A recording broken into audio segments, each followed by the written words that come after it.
Hello everyone, my name is Tom.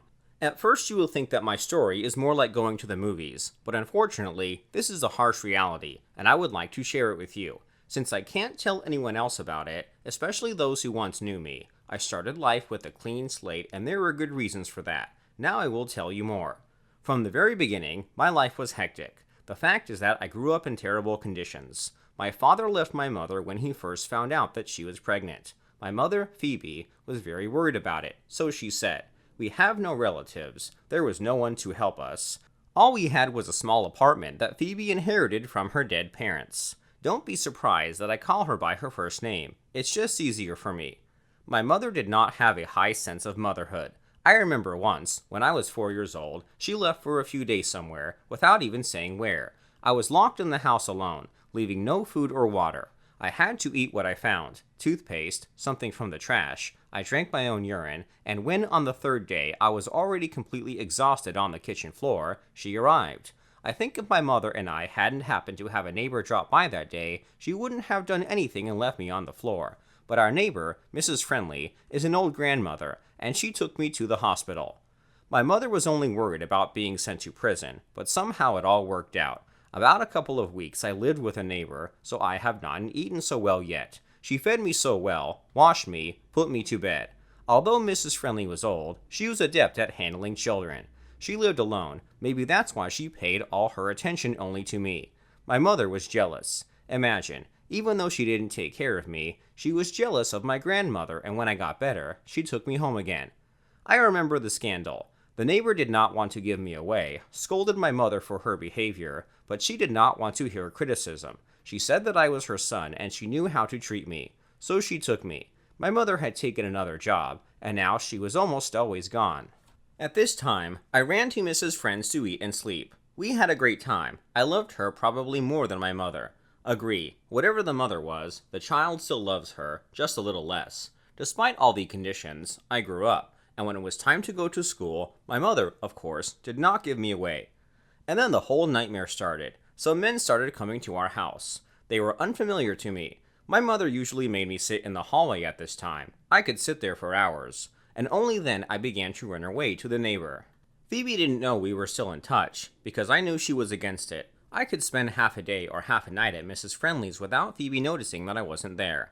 And then I would run to my seat when a man came out, and I would pretend to sit there all the time. The neighbor was shocked by what was happening, but could not do anything. And when I turned 14, I was determined to run away from home. I didn't know where to go, and I shared all my secrets with Mrs. Friendly. She begged me to stay with her, but I couldn't, because Phoebe would have found me. One day a neighbor talked to my mother, offered to take me away for upbringing, like she would take care of me, but my mother went berserk. I didn't understand why she needed me, because she was still indifferent to my existence. To which Mrs. Friendly replied that deep down in her heart, she probably hated herself for being such a mother, but she had buried herself too deep, and it was very difficult to get out. And I was only a small memory of a better life for her, for which there is no hope anymore. Then I definitely decided that it was time for me to leave. And then Mrs. Friendly came up with a clever idea. What if I changed my face? This would give me the opportunity to live with her, have a roof over my head, and most importantly, I would get what I wanted, care, and moreover, I would no longer have to hide from my mother. But how to do it? The operation was unthinkable because it was expensive and I needed my mother's permission. Besides, it's going to take a hell of a long time.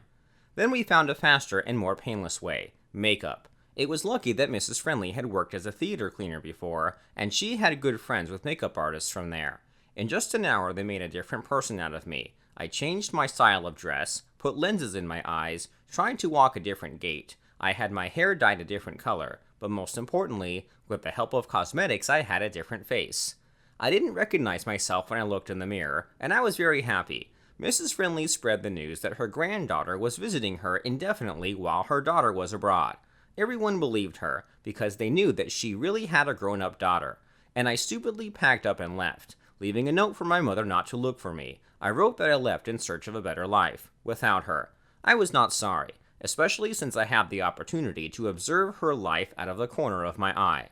At first, she excited the neighbors, asked her for help to raise money to arrange a search, but the initiative lasted about 2 hours, after which another man came to her and she closed the apartment door.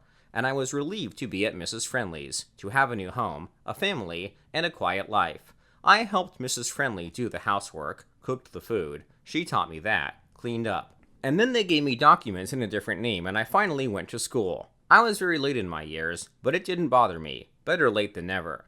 Mrs. Friendly got a good pension, benefits for the bills, and when I was on vacation, I worked part-time in a cafe, then at a car wash. This money was enough for us to live.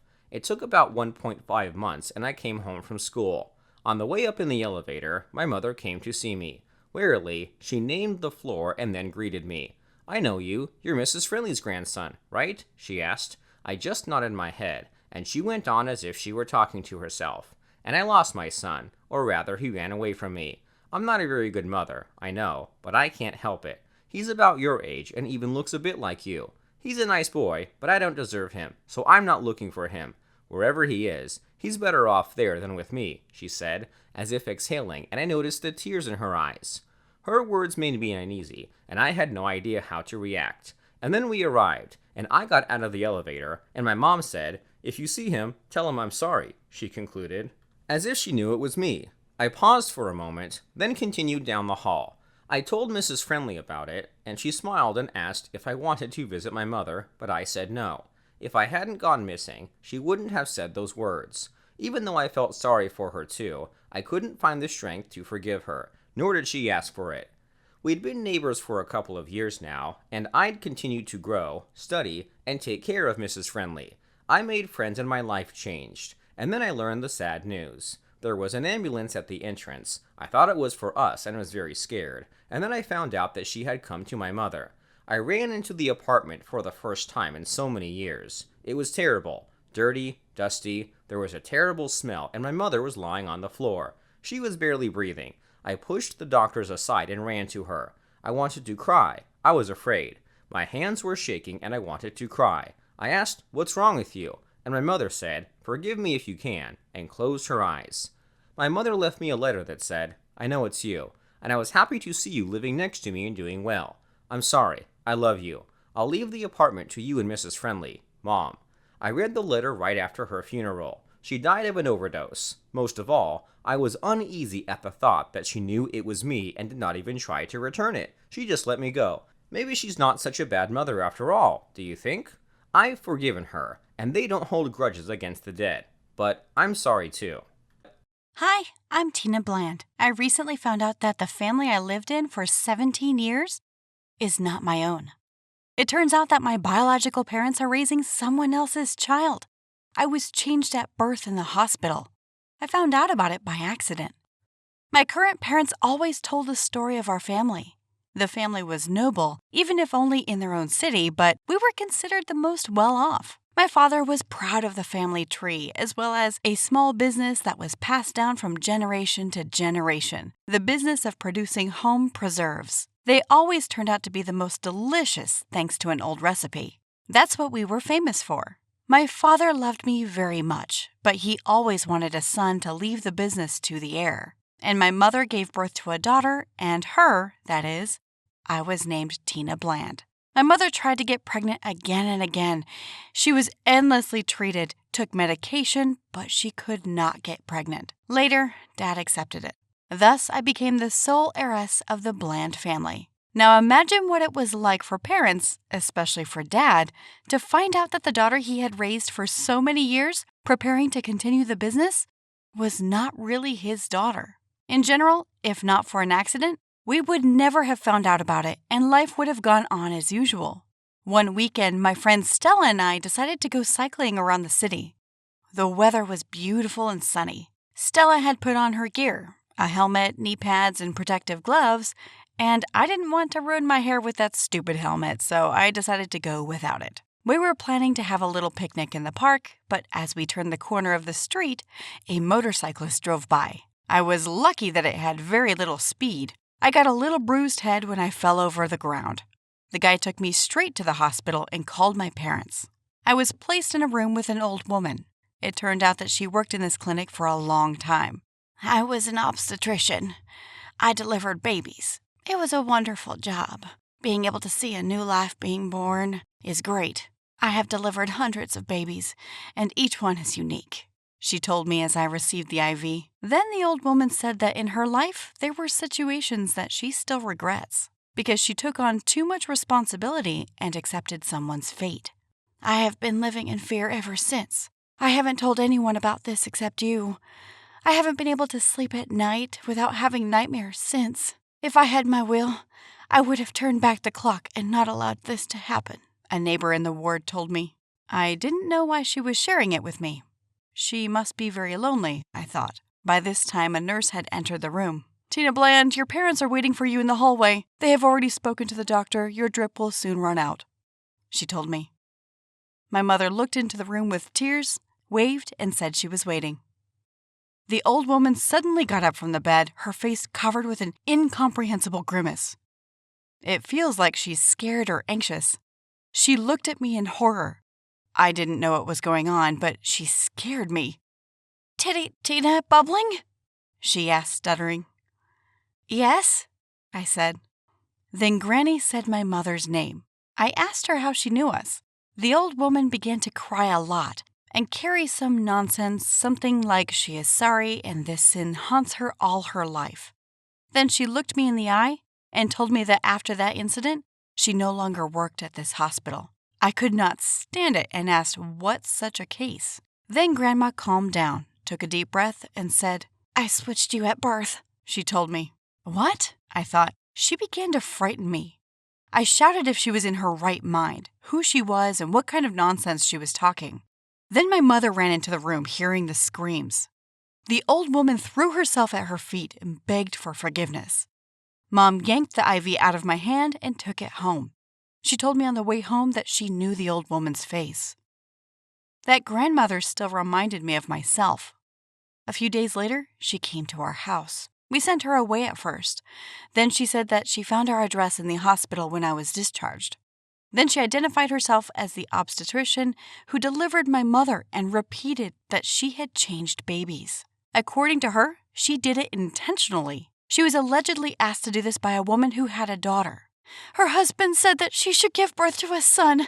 Otherwise, he promised to drive her and the child out of the house. The woman begged. She cried, said that she has 3 daughters and the 4th will only make her husband angry. The doctor said. According to her, that day my mother gave birth to a boy. The doctor tossed around for a long time, did not know what to do, but she was sure that my parents would accept a child of any gender and decided to help the poor woman. Telling this, my grandmother was very penitent. She cried and begged me to forgive her. Of course, my parents and I were in shock, and this is an understatement. My father was ready to go to the police, but I felt sorry for her. She is already old and has lived for 17 years regretting what she did. As a result, when the emotion subsided, the parents said they would forgive her if they found their son's address. She fulfilled her promise, and within a week, we were on the doorstep of the house where I would have lived. An exhausted woman opened the door to us, but her husband left her anyway and left the family, leaving 4 children. My brother, as the only man in the house, was already earning a living at age 17, helping his sisters. That woman loved him. When she saw us, at first she didn't understand what was happening, but then she remembered that old lady, her doctor. In short, there was a long conversation between 2 families. It ended with her asking for forgiveness and saying that if it wasn't for her son, she would have died long ago, since he is her main support. Only he stood up for her when her husband beat her. My mother was crying. At some point, I was afraid. I thought that now the parents will want to take their son instead of me, especially the father. But my parents said that no matter what, I'm still their daughter. My kind of brother stayed with my mother, said that he loved her, and I stayed with my parents for the same reason. But since then, we have been in close contact with our families, and my father employed all those children in his factory.